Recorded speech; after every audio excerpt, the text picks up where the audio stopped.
Welcome to another episode of Black Man Spy. Now hear this. And you're going to hear it because I'm not out of the United States 2 hours when I find out that there's another example of the special brand of craziness that's going on in the Trump regime White House. I swear to God, I don't know whether it's just a matter of I go to sleep and Donald Trump thinks up something crazy to talk about, or he's asleep and and my measure of calm inspires him to dream up something nuts. But today is another day of madness, day 55 of the worst administration in the history of the United States. Hey, Malcolm, what are you pissed off about now? You're always upset about these things. Well, I will tell you. I am in a neighboring country in which the United States is threatening to annex. And what do I find out? On my way up here, I find that the U.S. Department of Defense has decided not only to substantially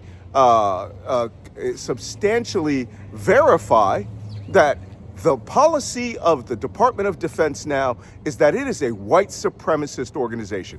I can't believe I'm saying these stupid things. It was bad enough when they took the Tuskegee Airmen off the Air Force curriculum at the Air Force Academy and then rapidly threw them back on.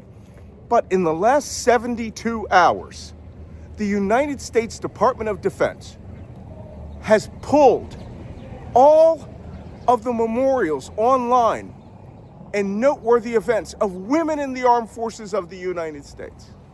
And that, I'm certain, if I were to jump out there and check it, we would find out that they had pulled off Molly Pitcher and the first American fighter pilot, quite possibly everybody who was a nurse in the Civil War, and God forbid they talk about American soldiers in the Civil War who were actually women who picked up arms and fought for this country.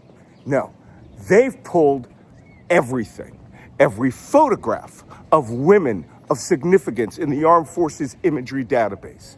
And not to be outdone, because DEI to them is anything that involves brown people, women, minorities, people of color, and anyone that's not a straight white man, okay, they've pulled out of the Department of Defense database. Whoa, Malcolm, that's been going on for like a week now. What are you pissed off about today that makes you extra special salty about this moron in the White House? Well, funny you should mention it.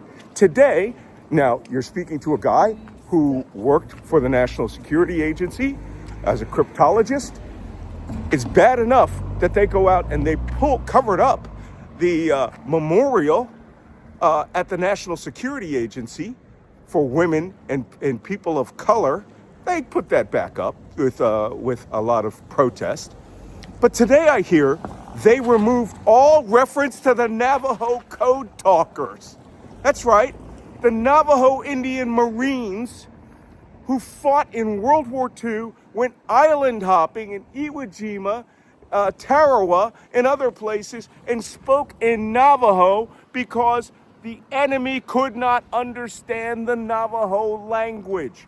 That saved command and control for U.S. forces in the Pacific. It was a brilliant stroke of genius that the Marine Corps had the wherewithal to understand that these people contribute and that they're not just Navajos, they're Marines, but they're Marines who are Navajos who can help us baffle the Japanese, because the Japanese had lots of Japanese English linguists.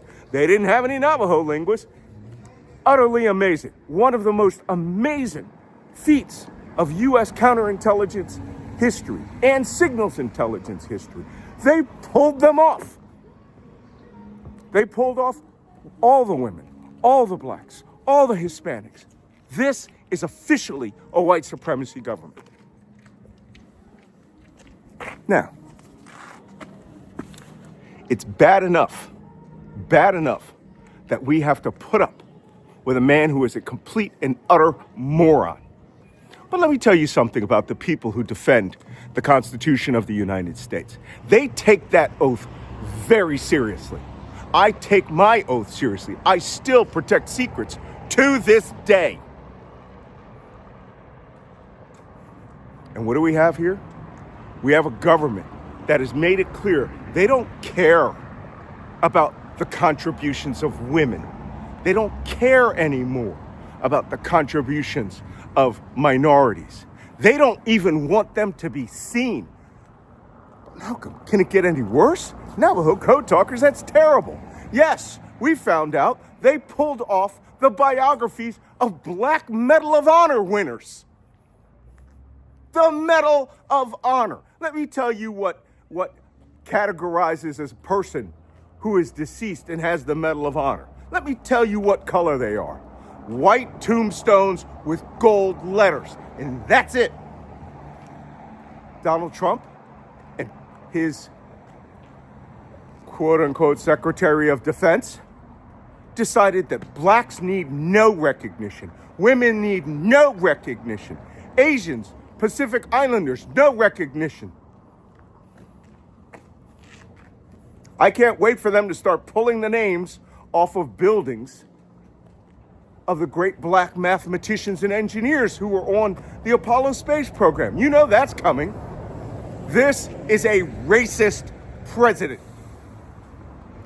And all of the efforts of every man, woman, Department of Defense, civilian, soldier, sailor, airman, guardian, space cadet, Marine, is worthless if you're not white. Now that makes me mad. Let me tell you something. In my career as an old salty Navy chief, I had one color, and that color was khaki, the khaki uniform that I wore. And I had one standard, get to work. That was my only standard. You met it or you didn't meet it. And that's not what they're implementing at the Pentagon. They are erasing the entire history of anyone who is not a white person.